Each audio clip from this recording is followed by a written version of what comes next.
Car, van और truck ज़्यादातर automaker अपनी गाड़ियों के इंजन आगे की तरफ रखते हैं। अबे मामा, फरारी का इंजन पीछे होता है। यस, हाँ, कुछ गाड़ियाँ जैसे कि फरारी, पोर्शे और वॉक्सवैगन की कुछ गाड़ियों का इंजन पीछे की तरफ या बीच में होता है। तो इस तरह ये ऑटोमेकर किस तरह डिसाइड करते हैं कि गाड़ी का इंजन आगे की तरफ होना चाहिए या पीछे की तरफ होना चाहिए, इस वीडियो में हम ये पूरी अच्छी तरह से जानेंगे। नमस्कार, आपका स्वागत है इस वीडियो में।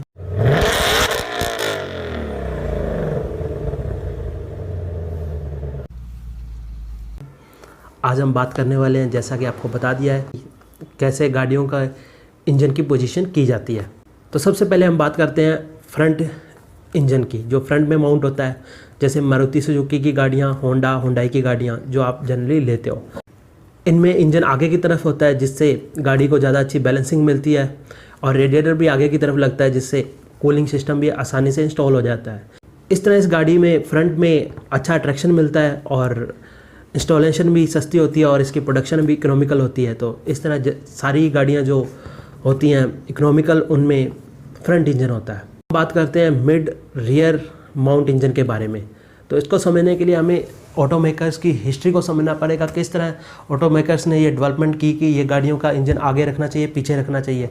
तो अपने सबसे पहले जाते हैं, पहली बार जब गाड़ियों में घोड़ा गाड़ी की जगह घोड़े को हटाकर इंजन को रखा गया, तो वो इंजन पहले पीछे की तरफ रखा गया था। इससे वो फ्रंट व्हील ड्राइव नहीं होती थी, वो रियर व्हील ड्राइव होती थी। यहाँ पे एक अलग चीज़ आपको बता दें, फ्रंट व्हील ड्राइव का मतलब है जिसमें पावर आगे वाले टायर को मिलती है, और रियर व्हील ड्राइव का मतलब है जिसमें पावर पीछे वाले को मिलती है। इसमें इंजन पोजीशन के कोई लेना देना नहीं होता। आपका इंजन मिडल में हो सकता है और आपकी गाड़ी फ्रंट व्हील ड्राइव हो सकती है। आपका इंजन पीछे की तरफ हो सकता है और गाड़ी रियर व्हील या फ्रंट व्हील हो सकती है, ऐसे में कोई नहीं। यहाँ पे हम सिंपल बात कर रहे हैं इंजन की पोजीशनिंग के बारे में। तो जैसा आपको बता दिया, पहली बार जब घोड़ा गाड़ी में इंजन को फिट किया गया, तो उनमें जो इंजन की पोजीशन रखी गई पीछे की तरफ रखी गई और गाड़ियाँ भी रियर व्हील ड्राइव होती थी। 1985 में अमेरिकन कंपनी पेनहार्ट ने अपनी बग्गी में इंजन आगे की तरफ रखा और उसे फ्रंट व्हील ड्राइव की जगह रियर व्हील ड्राइव किया। इसमें पहली बार उन्होंने मैनुअल ट्रांसमिशन का इस्तेमाल किया, जिससे पहली बार हमें ट्रांसमिशन की सुविधा मिली गाड़ियों में। सिलसिला शुरू हुआ फ्रंट में इंजन रखकर रियर व्हील ड्राइव गाड़ियों का।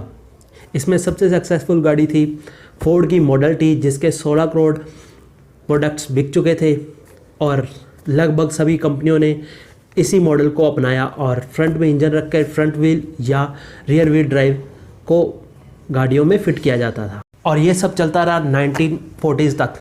तो पहली बार मर्सिडीज बेंज ने अपने जर्मन स्टाइल में अपनी गाड़ी का इंजन इसके ट्रंक में रख दिया, जिसे हम बूट स्पेस बोलते हैं। गाड़ी निकाली मॉडल 130, जिसमें उन्होंने इंजन पीछे की तरफ रखा और पहली बार इंजीनियर्स को पता चला कि गाड़ी में पीछे की तरफ इंजन रखने से उन्हें काफ़ी ज़्यादा पावर मिलती है, आगे की तरफ ड्रिफ्ट मिलता है और गाड़ी अच्छे से एक्सेलरेट करती है। तो इस चीज़ को ध्यान में रखते हुए उन्होंने काफ़ी पावरफुल गाड़ियाँ बनाई जिनका इंजन पीछे की तरफ था और अच्छे से एक्सेलरेट करती थी।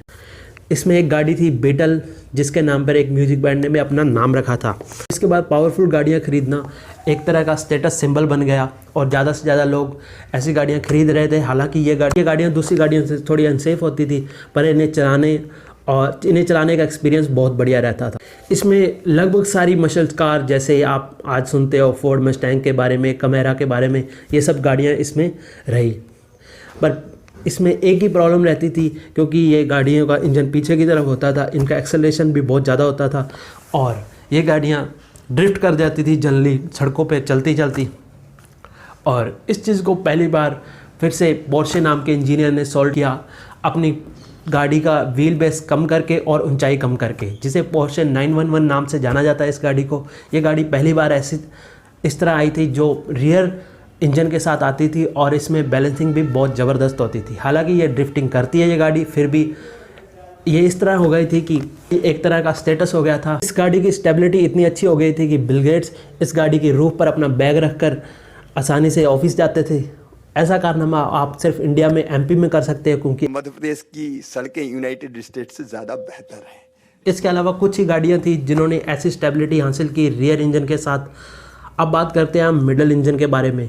तो पहली बार जो मिडल इंजन में गाड़ियाँ आई थी, क्यों सुपर कार्स का इंजन मिडल में होता है ये भी हम समझेंगे। तो मिडल इंजन को पहली बार सेडान कूपे में लगाया था। अगर आप सेडान कूपे के बारे में नहीं जानते, हैचबैक जैसा कुछ सेगमेंट होता है, उसके लिए हम अलग से वीडियो बना देंगे अगर आपको चाहिए। ये तो हो गई हमारी रियर इंजन की बात। अब इंजीनियर्स ने पहली बार फ्रंट में कुछ अपडेट करने के बारे में सोचा। इसके बाद कुछ ऑटोमेकर्स और इंजीनियर्स ने गाड़ियों में फ्रंट इंजन के साथ कुछ एक्सपेरिमेंट किए।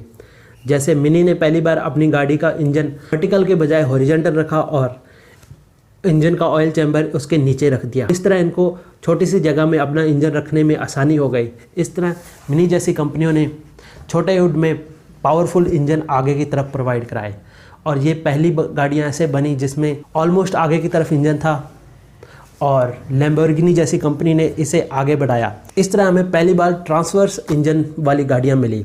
ये गाड़ियाँ काफ़ी पावरफुल थी। इनका इंजन माउंट ऑलमोस्ट आगे की तरफ होता था, फुल्ली आगे की तरफ नहीं होता था जैसे मारुति सुजुकी और होंडा हुंडई का होता है। ये मिडल की तरफ ही होता था। इस तरह ये हमें जो गाड़ियाँ थी काफ़ी पावरफुल मिली। क्यों होती हैं, इसके पीछे काम करता है पोलर इनर्शिया। अब ये पोलर इनर्शिया क्या होता है? पोलर इनर्शिया एक फिनोमेना है जिसे आप इस तरह समझ सकते हैं। अगर आप एक चेयर पे बैठे हैं जो घूमती है तो आपके हाथ इसके अंदर है तो आप अच्छे से घुमाइए और आपका बैलेंस अच्छा नहीं रहेगा। अगर आप अपने दोनों हाथ खोल देते हैं तो आपका बैलेंस काफ़ी अच्छा रहेगा। इसको बिल्कुल सिंपल वे में बता रहा हूँ, ये काफ़ी कॉम्प्लेक्स है। तो इस तरह अगर आपका इंजन मिड में है तो आपके दोनों तरफ से लेंथ अच्छी होती है और पोलर मूवमेंट अच्छे से काम करता है। इसलिए यहाँ पे आपको जितना पावरफुल इंजन रख सकते हो उतना पावरफुल रख सकते हो और गाड़ी आपकी आसानी से एक्सेलरेट करेगी और इसका बैलेंस भी काफ़ी अच्छा होगा। तो इस तरह हम फाइनल में पहुँच गए हैं। हमने आपको तीनों इंजन पोजीशन के बारे में बता दिया है। उम्मीद है आपको समझ आ गया होगा। फ्रंट, रियर और मिडल माउंट। तो जिस तरह हमें इस वीडियो से आपको पता चल गया होगा, जो फ्रंट माउंट गाड़ियाँ होती हैं वो इकोनॉमिकल होती हैं, सस्ती होती हैं। जो रियर माउंट गाड़ियाँ होती हैं वो आजकल स्टेबिलिटी ला सकते हैं उसमें, पर एक्सेलरेट ज़्यादा करती हैं, ड्रिफ्टिंग ज़्यादा करती हैं।